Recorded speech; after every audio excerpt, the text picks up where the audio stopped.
This goes way previous to Robert Bigelow in 1996. The Shermans owned it from 1994 to 1996, only 2 years, and sold it for $200,000 to Bigelow.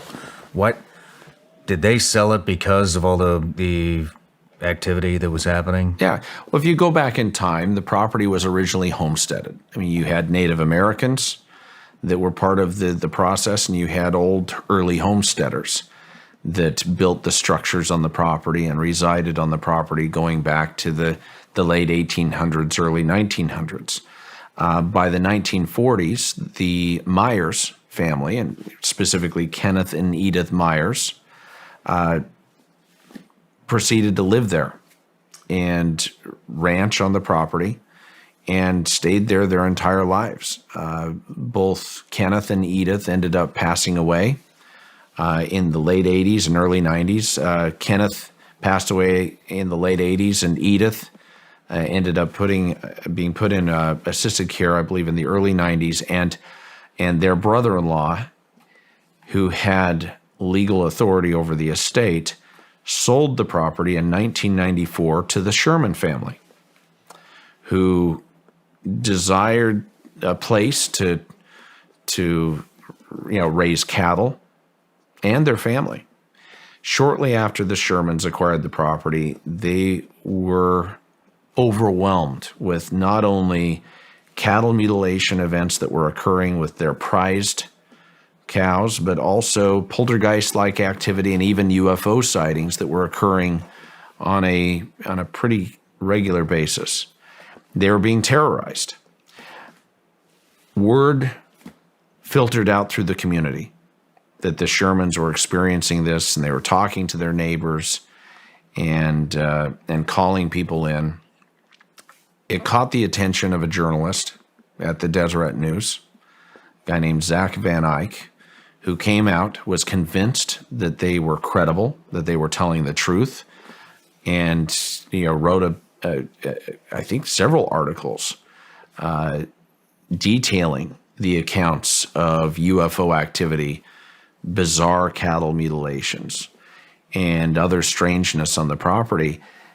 Those accounts made their way to one Robert Bigelow in North Las Vegas. Mr. Bigelow had established the National Institute for Discovery Science, a separate side project and program for investigating strange phenomena, including UFOs and cattle mutilation, and he quickly flew in on his private jet, accompanied by Colonel John Alexander, and cut a deal with the Shermans, acquired the property quickly, kept Mr. Sherman on for a short period of time to help with the transition, and his team of scientists not only locked down the whole property and secured it, but they proceeded to put up observation towers with bait pens surrounded by razor wire. There are 3 observation towers located across the property that incorporate bait pens, where they would use animals as biosensors to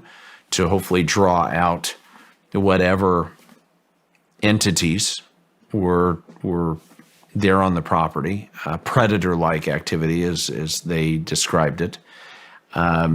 And they proceeded to launch a rigorous investigation at the time in 1996 that continued on for years. And of course, years later, the events, the activity, the investigation at Skinwalker Ranch was brought to the attention of officials at the Pentagon. They had several visitors who had experiences, very compelling, undeniable experiences of paranormal activity.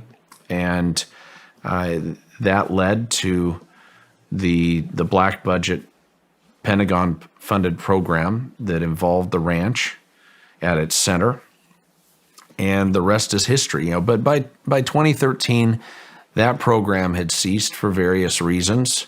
Mr. Bigelow was actively engaged with growing his aerospace company and jumping into the private space race, as we discussed.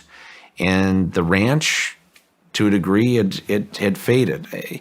At the time, I was led to believe that it was simply because Mr. Bigelow was just buried, was very busy with getting his beam modules and his space habitats up in orbit and ultimately on the moon and Mars, which I believe was true. But also, I've learned he ascribed negative events afflicting his family to really his ownership of the ranch.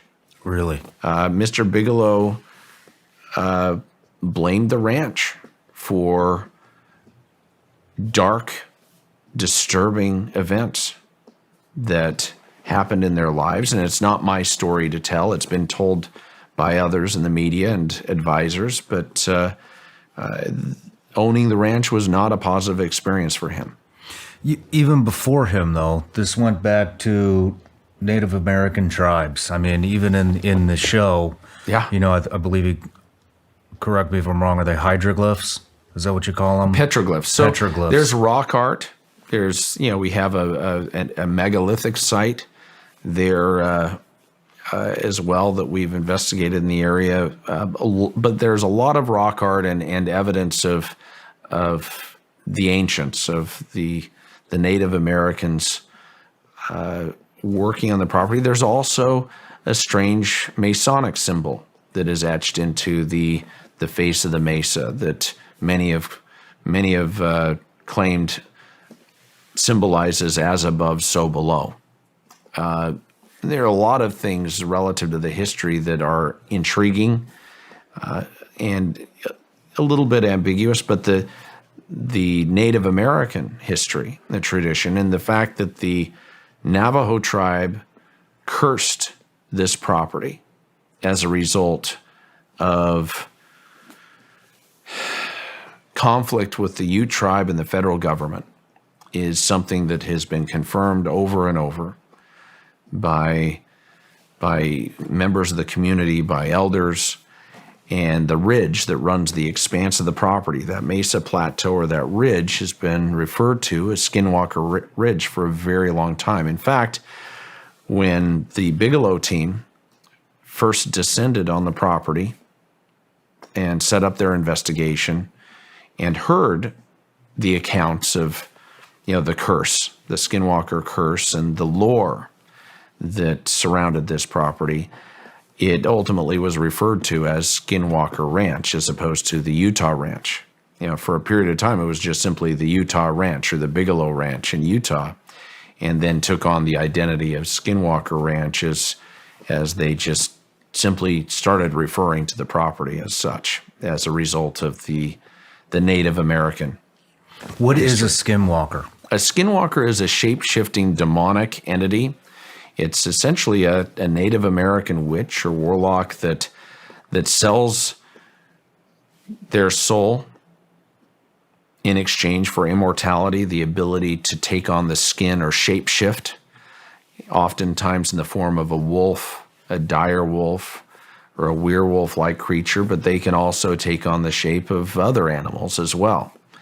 And it's a topic that I found the Native American community likes to stay away from. They don't like to discuss it.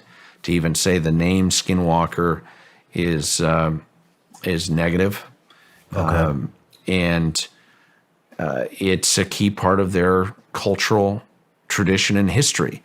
Skinwalkers to the Native Americans in the Uinta Basin are just as real as this chair, as this bottle of Diet Mountain Dew. It's a very real part of their cultural history.